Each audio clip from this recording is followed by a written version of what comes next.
2015 was shaping up to be a poor year for Graeme McDowell as the former US Open champion struggled with his game and dropped down the world rankings.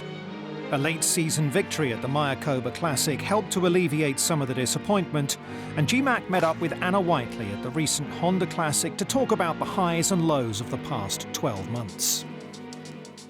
It was a rough 2015, no doubt about it. The first half of the year wasn't playing well technically, was getting frustrated in the golf course.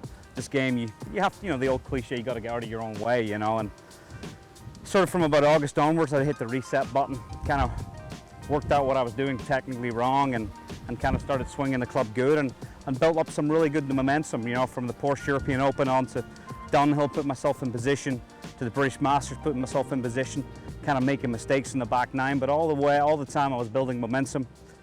Played the fall series as opposed to the race to Dubai. It was a really tough decision for me. I decided that I needed to focus on something, and America was going to be my focus. And to win that event in Mayakoba, finished third the following week at Sea Island, really kind of put a little shine on the year for what was a frustrating one, and really cleaned up some things. Gave me some nice scheduling choices, the Masters and some bits and pieces like that. So that was good. It was a big finish to the year for me.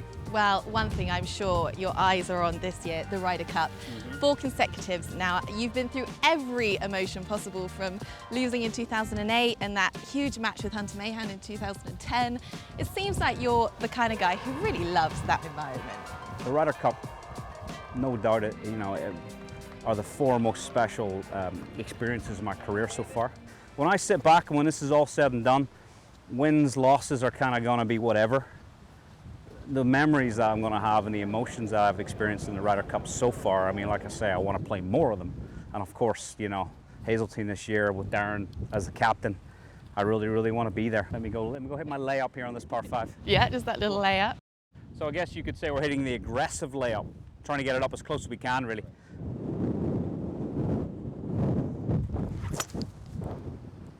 The wind. Yeah. Okay. Taking it. That was all right. It's all right. Back to the Ryder Cup. Back to the Ryder Cup. Medina is something that, well, let's face it, not many golfers will have ever experienced what it will be like to be there. Just try and explain to us that week, because it was such a unique week for everyone. It was. Obviously having Jose Maria as the captain, being part of my third team. I played with Rory a couple of times in the foursomes and in better ball. To be honest, I didn't play my best. We won our first match to Furyk and Snedeker, and then we lost the next morning to them. And then I lost my singles to Zach Johnson, who's such a great battler, and he beat me on 17 that day. And to kind of gone through what I'd gone through regards playing the last match at Celtic Manor and having it all on my shoulders, to kind of be sitting on the sidelines watching the other guys do it for Europe and for the team.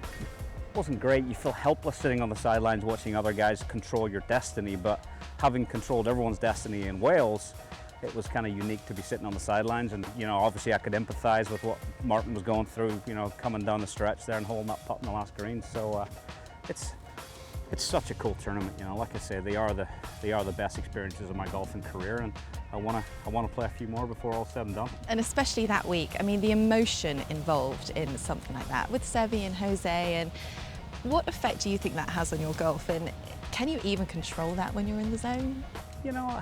Does it affect my golf long term? I think the 2008 Ryder Cup of Valhalla sort of made me realize that I could perform on the big stage. I think I gained a lot of confidence from that as a player. What have I gained the last few Ryder Cups?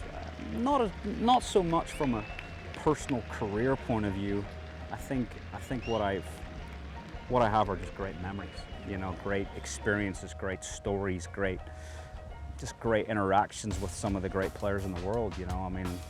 Having Jose Maria, he's probably made 2 or 3 of the greatest Ryder Cup speeches that I've ever kind of been in the team room to experience. Everyone, barely a dry eye in the house, when you start talking about Seve. When Seve called us in Wales in 2010, we had the conference call. It gives me goosebumps just thinking about it. And just finally, going out there at Glen Eagles, the first singles match out there with Jordan Spieth, you were leading the way for Europe. A lot of pressure on your hands, and you turned that match around and gave it such momentum to the team. One of the greatest achievements of your career, do you think? Yeah, it was a special match, and Paul McGinley, our captain, he'd made a great point in the team room the night before. It doesn't matter how many up or how many down you are, if you can just win the next hole and send up a European cheer around the golf course to the rest of the guys, what that can do for the momentum and the mindset of the team. So even when I was 3 down to Jordan, you know, it was kind of like, let's just get a hole back, let's just get a European cheer going. And then the momentum built from there. You know, I won a few more holes, and all of a sudden, you know, to beat one of the best young players, well, he's the #1 player in the world at the minute. You know, I'm not sure what happened at Glen Eagles that day. You know, he's played some incredible golf since then, and I've struggled a little bit, you know, so I don't know if I gave him some of my mojo or something, but no, that was a special afternoon. I'll always look back pretty fondly on that one. Thank you so much. Yeah, nice to see you. Thank you. US Open champion, Graeme McDowell. Oh, wow. Where'd that go?